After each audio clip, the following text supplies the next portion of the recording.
Kejadian 2 ayat 18 sampai 20. Tuhan Allah berfirman, tidak baik kalau manusia itu seorang diri saja. Aku akan menjadikan penolong baginya yang sepadan dengan dia. Lalu Tuhan Allah membentuk dari tanah segala binatang hutan dan segala burung di udara. Dibawanyalah semua itu kepada manusia itu untuk melihat bagaimana ia menamainya. Dan seperti nama yang diberikan manusia itu kepada tiap-tiap makhluk yang hidup, demikianlah nanti nama makhluk itu. Manusia itu memberi nama kepada segala ternak, kepada burung-burung di udara, dan kepada segala binatang hutan. Tetapi baginya sendiri ia tidak menjumpai penolong yang sepadan dengan dia. Namun sebelum lanjut, jangan lupa like, subscribe, dan tekan lonceng untuk notifikasi video selanjutnya.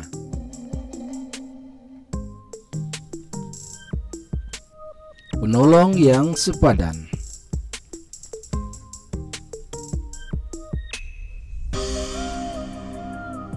Di sini terdapat sebuah contoh perihal kepedulian Sang Pencipta terhadap manusia dan juga perhatiannya kepada yang kebapakan terhadap kenyamanannya. Walaupun Allah telah memberitahukan kepadanya bahwa ia adalah seorang bawahan dengan memberikan perintah kepadanya. Di sini ia juga memberitahukan kepadanya untuk mendorongnya supaya tetap taat, bahwa ia adalah seorang sahabat kesayangan yang sangat ingin dipuaskannya.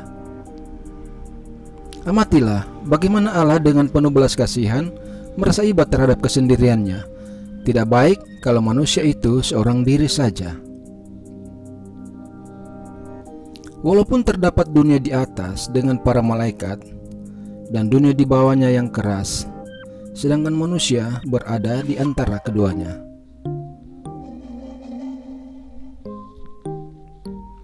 Ia dapat benar-benar dikatakan berada seorang diri, karena tidak ada makhluk lain dengan kodrat dan kedudukan yang sama dengannya, serta yang dapat diajaknya bercengkrama dengan akrab.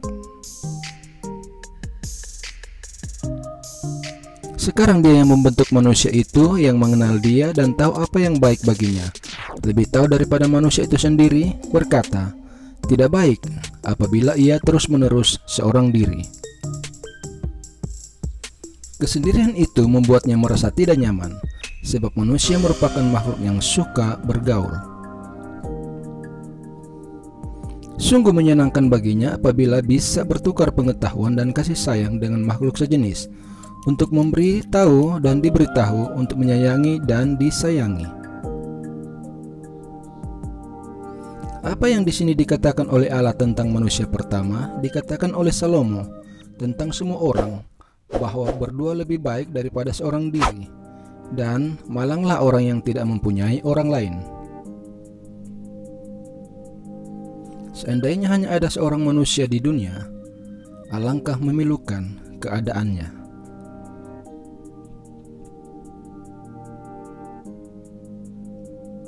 Kesendirian bisa mengubah Taman Firdaus menjadi padang belantara dan istana menjadi penjara. Oleh sebab itu, alangkah bodohnya orang yang mementingkan diri sendiri dan ingin menempati bumi seorang diri saja.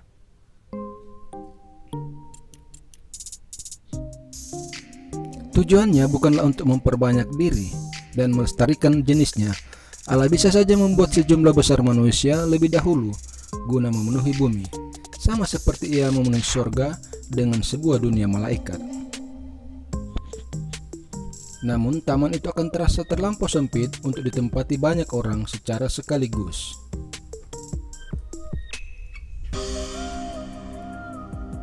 Oleh karena itu Allah melihat bahwa lebih baik mencapai jumlah itu melalui beberapa angkatan, yang sama seperti Allah membentuk manusia, harus terjadi dari dua orang, yakni laki-laki dan perempuan. Satu orang akan tetap satu selamanya. Bagaimana Allah dengan penuh rahmat bertekad untuk menyediakan teman untuknya? Hasil yang diperoleh dari pemikiran menyangkut diri manusia adalah ketetapan yang baik ini. Aku akan menjadikan penolong baginya yang sepadan dengan dia. Seorang manusia dengan kodrat dan kedudukan yang sama. Seorang penolong yang dekat dengannya, begitulah yang dikatakan beberapa orang, untuk hidup bersama sebagai suami istri dan yang selalu siap menopangnya. Seorang penolong di depan dia, begitulah yang dikatakan orang lain, yang dapat dipandangnya dengan sukacita dan gembira. Karena itu, perhatikanlah.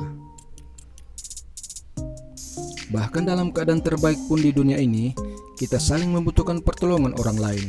Kita sama-sama merupakan anggota satu tubuh, dan mata tidak dapat berkata kepada tangan, "Aku tidak membutuhkan engkau." 1 Korintus 12 ayat 21. Oleh sebab itu, kita harus senang menerima bantuan dari orang lain dan memberikan pertolongan kepada orang lain bila ada kesempatan. Hanya Allah sajalah yang benar-benar mengetahui keperluan kita dan sangat mampu mencukupi semuanya. Pertolongan kita hanya ada di dalam Dia, dan dari Dialah datang para penolong kita. Seorang istri yang serasi adalah seorang penolong yang sepadan, dan itu datang dari Tuhan. Dengan demikian, hubungan itu kemungkinan besar akan terasa menyenangkan ketika kesepadanan itu membimbing dan menetapkan pilihan, dan sikap saling menolong merupakan kepedulian serta upaya yang berlangsung secara terus-menerus. Jika lembaga keluarga sangat menyenangkan, itu akan seperti ganti rugi yang cukup untuk mengatasi keluhan dalam kesendirian.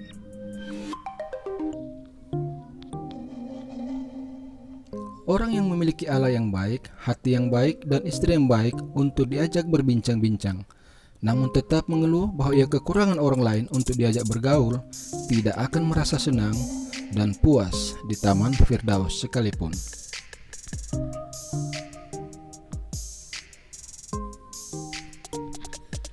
Adam sendiri tidak memiliki lebih dari itu. Namun, bahkan sebelum Hawa diciptakan, kita tidak menemui bahwa ia mengeluh saat berada sendirian, karena ia tahu bahwa ia tidak seorang diri, sebab Bapa menyertai dia.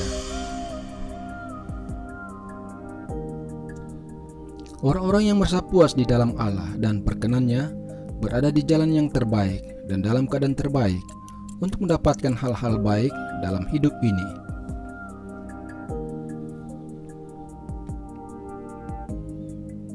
Ia yakin akan menerimanya sejauh itu dipandang baik oleh hikmat yang tidak terbatas itu. Contoh perihal penaklukan makhluk-makhluk oleh manusia dan kuasanya atas mereka, segala binatang hutan dan segala burung di udara dibawanyalah kepada Adam.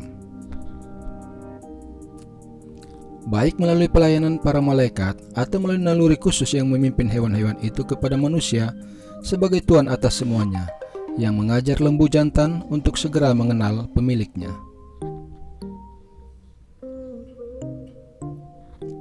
Demikianlah Allah memberi manusia perkenanan serta kepemilikan lahan luas yang telah diserahkannya kepada dia, dan memberinya kuasa atas makhluk-makhluk itu.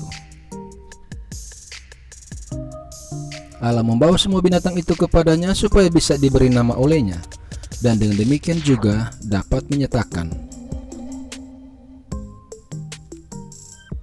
suatu bukti tentang pengetahuannya sebagai makhluk yang diperlengkapi dengan kemampuan berbicara dan membuat pertimbangan, sehingga memiliki akal budi melebihi binatang di bumi dan hikmat melebihi burung di udara. Ayub 35 ayat 11. Bukti tentang kuasanya ini merupakan tindakan wewenang untuk menentukan nama dan sikap takluk hewan untuk menerimanya. Makhluk-makhluk dengan tingkatan lebih rendah itu seakan-akan memberikan penghormatan kepada raja mereka pada saat pelantikannya dan bersumpah untuk tetap setia dan taat kepadanya.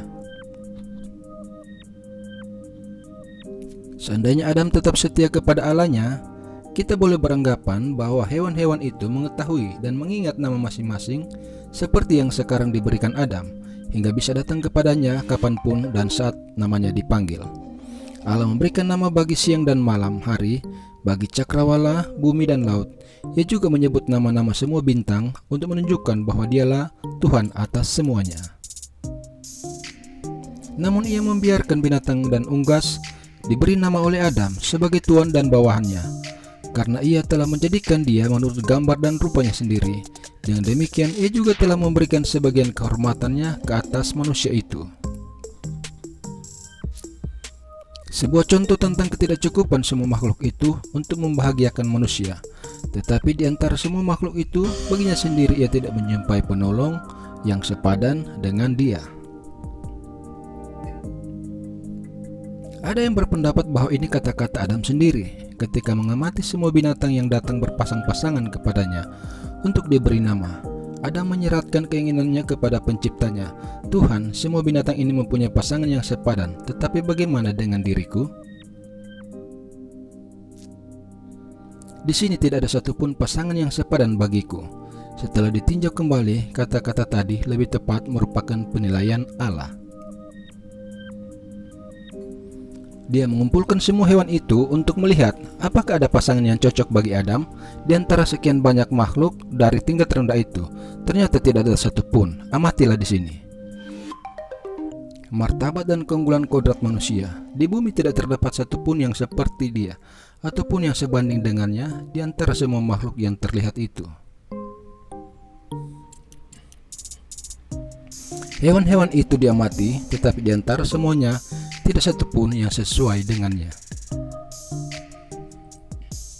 Kesia-siaan serta hal-hal duniawi, seandainya dikumpulkan jadi satu pun, tidak bisa dijadikan penolong yang sepadan bagi manusia.